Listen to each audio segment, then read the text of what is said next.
Bonsoir, c'était espéré par les opposants à l'équipe municipale actuelle. À Corbeil, du côté de l'équipe en place, on accueille ça avec fatalité mais optimisme. Le Conseil d'État a annulé l'élection de Jean-Pierre Bechter au fauteuil de maire. Il y avait eu plainte, notamment des communistes, en raison de la figuration sur le bulletin de vote du successeur de Serge Dassault, la mention secrétaire général de la Fondation Dassault. On s'achemine donc vers une troisième élection et c'est le sénateur de l'Essonne qui sera candidat à cette charge qu'il occupe depuis 1995, avant de céder la place à son ami et bras droit Jean-Pierre Bechter. Une seconde et importante mobilisation contre le projet de loi sur les retraites, une journée d'action unitaire, de manifestation et d'arrêt de travail. Si dans le privé, il devrait y avoir un peu moins de participants que le 7 septembre dernier, on peut s'attendre à un jeudi avec de fortes perturbations dans la fonction publique et particulièrement dans les transports. On voit ça avec Virginia Forgac. Fortes de la mobilisation du 7 septembre dernier, les organisations syndicales promettent un jeudi noir en France. Que ce soit sur les rails, dans les airs ou dans la rue, se déplacer sera très compliqué. À la SNCF, si 50% des TGV circuleront, seulement un RER sur 3 roulera sur la portion SNCF. Côté RER, justement, ce sera très perturbé avec seulement 20% des RER B aux heures de pointe, un RER C et D sur 3, un numéro pour plus d'infos, le 0800 15 11 11. Dans la fonction publique, 8 syndicats appellent les 5 millions de fonctionnaires à faire grève. Que ce soit dans les hôpitaux, à la poste ou dans l'éducation nationale, tout tournera au ralenti, avec près de 55% des enseignants grévistes dans le primaire. Côté ciel, la Direction générale de l'aviation civile a demandé aux compagnies aériennes de réduire de moitié leurs vols sur Orly.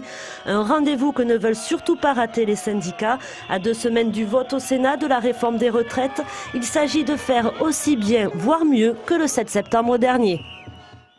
À l'occasion de la 3e journée du refus de l'échec scolaire, l'association de la Fondation étudiante pour la ville a publié une enquête assez édifiante. Phobie, angoisse ou encore mal au ventre, sans parler de l'ennui, l'école fait peur. Les explications de Bertrand Tank. 36% des élèves ont la boule au ventre avant d'aller à l'école, un chiffre en hausse de 8% par rapport à l'année dernière. Dans le cadre de la journée du refus de l'échec scolaire, l'étude de l'association de la Fondation étudiante pour la ville révèle le mal-être des enfants des quartiers populaires. On apprend que 30% des écoliers et des collégiens n'aiment pas du tout se rendre en cours. 39% ont du mal à s'endormir car ils pensent à la journée d'école du lendemain. Enfin, 69% ne comprennent pas certaines fois ce qui leur est demandé en classe. Un constat pas surprenant quand on regarde le classement de l'OCDE. Sur 25 pays, la France est 22e sur la qualité de vie à l'école et en termes de stress scolaire, 2e au monde derrière le Japon. Le bâtiment de la Caravelle, dans le quartier des Pyramides à Évry, sera détruit le mois prochain, mais c'est, on pourrait appeler ça un iceberg, l'iceberg du vaste plan ANRU qui vise à rénover non seulement les pyramides, mais également le quartier du Bois Sauvage et celui du Canal, mais cette fois à Courcouronnes. Et rien que sur Évry, ce sont 300 logements qui seront détruits et reconstruits. Christophe Garnier. Le premier quartier qui sera rénové sera celui des Pyramides. L'immeuble de la Caravelle devrait être détruit d'ici la fin de l'année. En tout, ce sont une centaine de logements qui seront démolis avant d'être reconstruits. Viendra ensuite le tour de la résidence Camille Guérin à Bois Sauvage. Là aussi, une centaine de foyers sont concernés. Les habitants sont mitigés.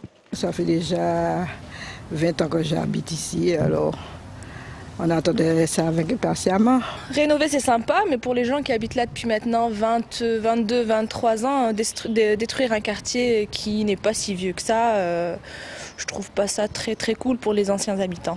Les bars et les tours démolis seront remplacés par des immeubles plus petits de 4 étages maximum. Les bailleurs et les pouvoirs publics se sont engagés à reloger tout le monde.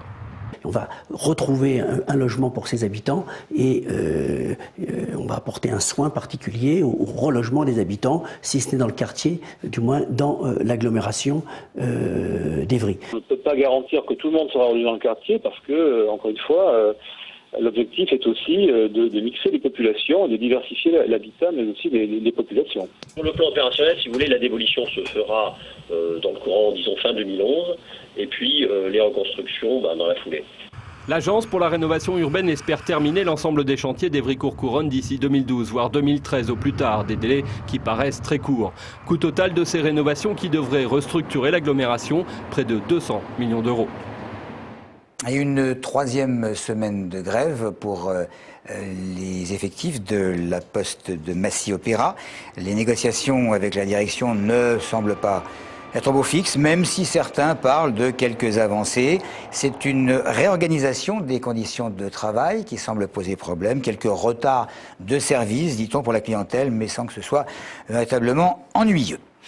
On parle d'une intensification du sport à l'école, peut-être au détriment des autres études, ce qui favorise la contestation de certains et la satisfaction des autres. Il y a également la question du sport qui fait nécessairement ou non maigrir. Et là, nous parlons des adultes, peut-être, mais il y a des sceptiques.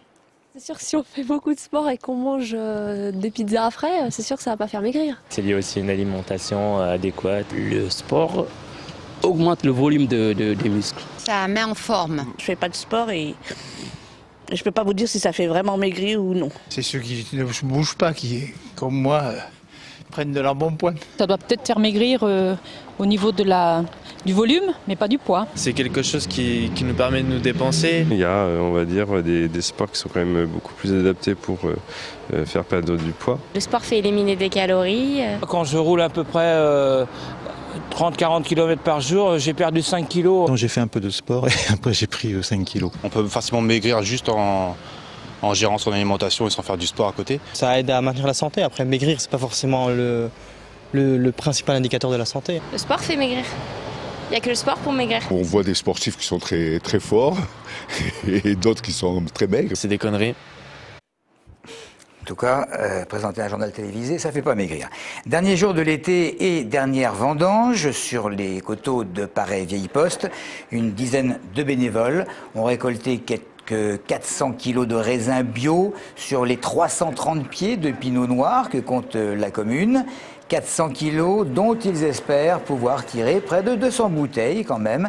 Des bouteilles qui iront rejoindre les 250 déjà stockées dans un endroit tenu secret. Et alors, le vin de Paray, il est comment alors? Il est un peu aigre. C'est comment? Ça se rapproche de quel château bordelais ça peut se rapprocher? Oh, je pense non. Je pense pas que ça ressemble à du bon. Ah bon, d'accord. Non, ça viendra. Bon, peut-être. Cette année, il y a du bon raisin, oui. Ça va donner du bon vin, quoi. D'accord. J'espère bien. Ok. Voilà donc pour l'actualité. J'ajouterai que le président de la République sera effectivement en Essonne après-demain vendredi et sur le plateau de Saclay, plateau qui va être transformé au sein du Grand Paris en pôle de développement scientifique et technologique de taille mondiale évidemment. Télé Essonne y sera. Merci de votre fidélité.